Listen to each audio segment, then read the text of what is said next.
Hey guys, welcome back to another video. This is Gabe with Indigo Software, genuine Microsoft software for less. In today's video, we're taking you guys through a tutorial on how to build out a profit and loss statement for any business inside of Excel. We've provided a basic template to use. This template gives you a general guideline for how to lay out your data. From there, we're going to show you how to input this data, how to calculate things like gross revenue and profit, and we'll also show you some formatting tips to help make this document as useful as possible. Before we get started with this video, if you guys are interested in purchasing Microsoft Office, Windows 10, Windows 11, remote desktop licenses, or a wide variety of other Microsoft software at a great price, be sure to check out Indigo Software. We'll leave links down below. So without further ado, let's jump in.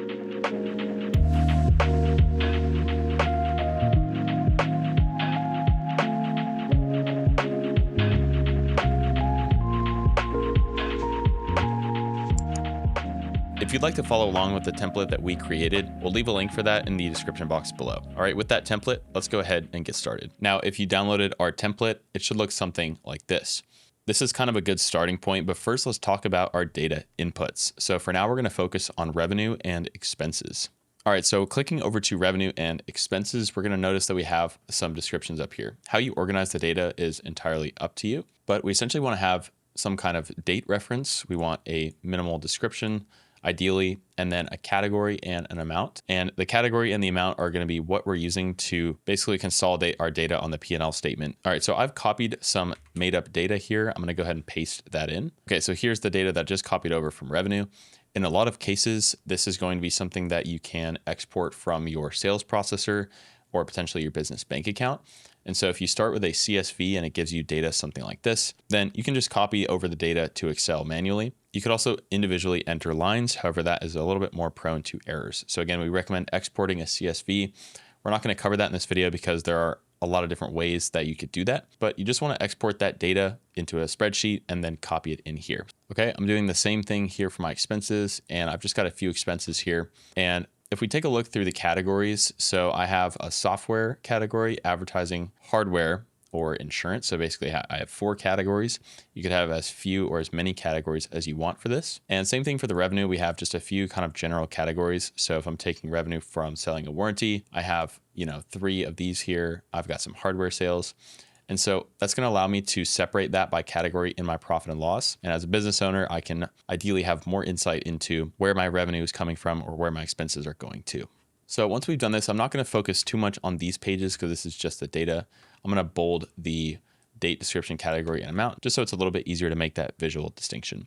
So for the majority of the tutorial, we're going to focus on this P&L statement. All right, so as we can see, we've got a total revenue figure, total cost of goods, and a gross profit already calculating. So we have some basic sum functions that will already be included with the sheet.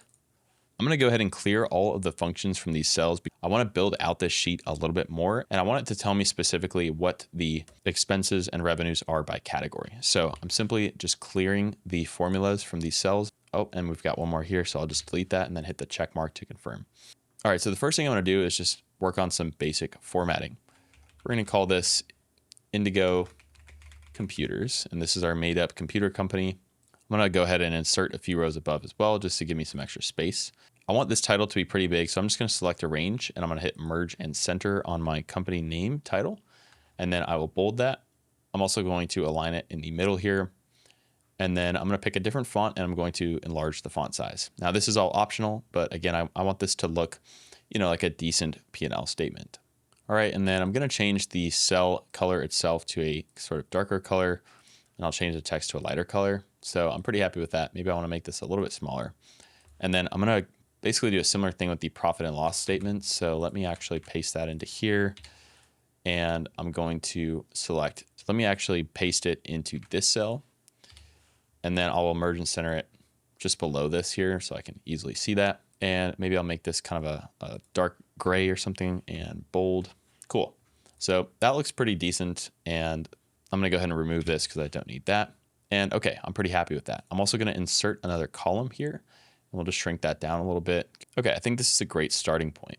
So what I want to do here is I want to list my revenue, my total revenue, my cost of goods, total cost of goods. I also want to separate out my operating expenses. So with that, let's start with working on revenue. I'm going to do a little bit of additional formatting before I complete this. For these, I'd like to bold and italicize them. And I'm also going to increase the font size to 12 just so it's a little bit more apparent. And we have a feature here on the Home tab called the Format Painter. I'm going to double click this. And then with that selected, I can go through and click on any cell that I want to apply the formatting to. In this case, I'm going to do it to all of these. And then when I'm done with that, I can simply just hit escape. So nice little time saver trick there. Now I'm going to insert a few rows to give me some space below revenue. I believe we had 4 categories. So I'll just insert, 5 or 6 rows. And that's going to give me some extra space should I need it. So what I'm going to enter here is below revenue, I want the categories listed individually. So we can start with hardware, and I'm actually going to format this back to a font size 11, and I will unbold it. Okay, there we go. I'll hit enter, and let's go back to revenue. So we have accessories, enter that next. We also have warranty. All right, and let's see if I'm missing any. So again, that's hardware, accessories, warranty, hardware, accessories, warranty. Okay, so that's all my categories that I currently have for revenue. And again, I'll do the format painter to match these here. All right, and then I'm gonna repeat this process for the cost of goods here in a moment. So under cost of goods, I'm gonna insert a couple of rows to give me some space here. And again, this is going to now be on the expenses tab. So cost of goods, we're probably not selling software. So I would assume that the only cost of goods here would be a wholesale GPU purchase. And the rest of this are kind of business operating expenses.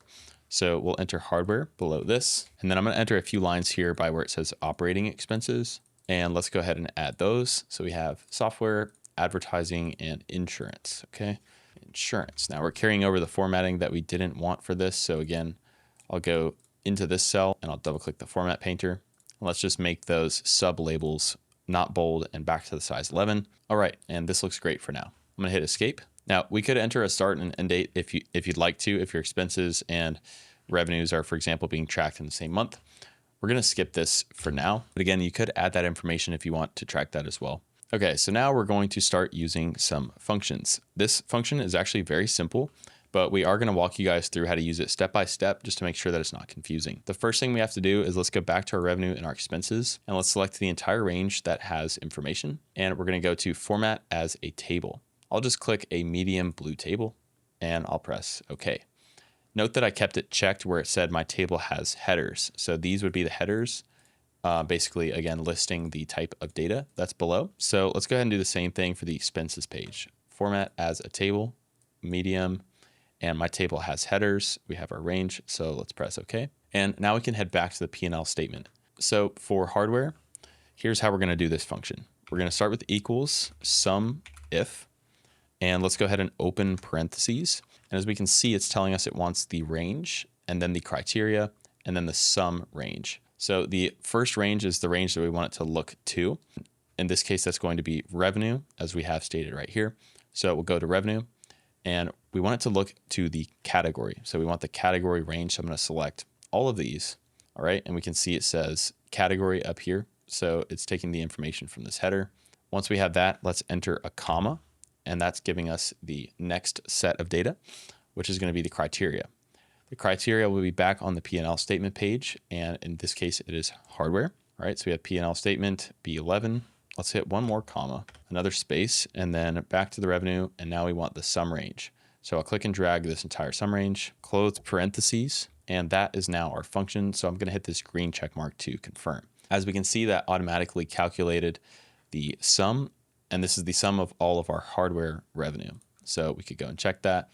Hardware, hardware, hardware, and hardware. Now we don't have to manually create this function over and over again. I can simply just click and drag down, and that's going to apply it to the rest of our categories. It's automatically going to replace the data with the correct. All right, now for total revenue, we could make a calculation based on this, but in this case, it would just be easier to do a basic sum function. So equals sum, open parentheses.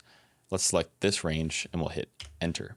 You might be wondering, what if I add additional categories or additional revenues? Let's go ahead and see what happens. We're going to introduce a new category called software. Let's put the amount as something very easy to see. So $10,000. This is going to be Windows Server 2025. And then I'll just enter a date from above. Okay, so we now have a new entry here, and I'm going to add this to our table. So we'll call that software. I'll click and drag this down.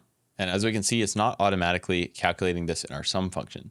So if we go back to edit that function, we may want to just drag it down to include several lines here. And that's going to include this and any additional entries that we add. So just make sure that this sum function is updated if you're making changes to the amount of categories. All right, so again, we're going to use the sum if function here. And this time we're going to our cost of goods, which is expenses. And we determine that this is only the hardware. Okay, so again, we'll select our category range. We'll go back to the P&L statement. Let's click hardware. Once we've highlighted our category range, again, let's type a comma. Okay, we'll go back to our P&L statement. Let's select hardware, another comma, space. Let's go back to expenses and we'll grab the amounts. And then close parentheses and we'll confirm. Okay, and then for total cost of goods, we'll do sum, open parentheses, and I'll just grab these three here for this range, close parentheses. And then our gross profit, for this, we're going to do equals, and I can just type the cell, which is C19 for our total revenue, minus our total cost of goods, which is C25, equals, there we have our gross profit figure. All right, so let's go ahead and do our sum if function. This is the last time that I'll have to type it here. Again, that's category first. We'll enter a comma. Let's go back to P&L. We'll click software. Let's go back. Oops, sorry, we'll add another comma and then back to expenses. We'll grab the amounts, close parentheses, and confirm. And then again, we can just get this little crosshair to show up and drag this down. And then for this, we'll enter another sum function. We'll grab this range plus the two below it just to add some extra. All right. And then our net profit is going to be gross profit minus operating expenses. So in this case, it's going to be that's going to be C27 minus C35. All right, so let me just zoom out a little bit here so we can kind of look at what we've built so far. So as we can see, we have our Indigo Computers profit and loss statement. And maybe it makes more sense to move this over a little bit. So let me hit merge and center a couple more times and we'll just kind of realign that. Okay, I think that looks pretty good. And I'm going to delete a few columns here because there's a little bit too much space. Okay, so this is what it looks like so far. Let's go ahead and do a little bit of additional formatting. In the View tab, one thing I may want to do is remove the grid lines. It's going to give us kind of a cleaner look. Another thing I'm going to do is add some cell borders. This is going to make it a little bit easier to interpret the data if you're just looking at it. So let me go ahead and select a range here, and I'll just select a range of everything that has values in it. Let's go back to the Home tab, and I'm going to click Format over here by Cells, and we'll click Format Cells. And then click over to Border if you're not there already. And I'll just change the color to a blank white, and we can leave the style as default because I'm fine with that style. And then I'm going to click both Outline and Inside. So I'll click both and I'll hit OK. All right. And then basically all we have to do now is select everything that has data again. And I'm just going to change the color to maybe like an off-white, something like this. I could either do that for all of these, or you may just want to do it for the values. And so maybe I'd change this back to white. Okay, that looks pretty good. And then another thing we can do here is Control, Shift, and down. I'm gonna keep hitting that until I'm at the bottom of my data set. And on the home page, I can simply hit this little number, and this is going to basically format these as numbers like they should be. That's gonna automatically space these cells appropriately based on how much content is in them. And I'm pretty happy with this. Another thing I'm going to do just out of preference is change the fill color on some of the important figures. So we have our operating expenses. So maybe our total expenses here, I'll make this kind of a red shade, and I'll do the same thing for the total cost of goods. And then I'll make the gross profit this green shade as well. So, okay, something like that might help me just to, again, interpret this a little bit easier. All right, so at this point, we're pretty much wrapped up with our profit and loss statement. If there's anything else that you guys would like to see us do inside of Excel or maybe build upon this tutorial, please let us know in the comments and we'll be happy to add that to our list. All right, guys, that's going to do it for today's video. If you have any questions about anything that we went over, feel free to drop those in the comments below and we'll get back with you as soon as we can. Again, if you're interested in purchasing genuine Microsoft software at a great price, be sure to check out Indigo Software. We'll leave those links down below. As our channel continues to grow, we're constantly looking for new video topic ideas to make. If you have specific videos that you'd like to see, we strongly encourage you to comment those down below. Most of our commented viewer requests get made into actual videos. Lastly, a like and subscribe would be greatly appreciated as it helps to support our channel. Thanks again for watching. We'll see you guys next time.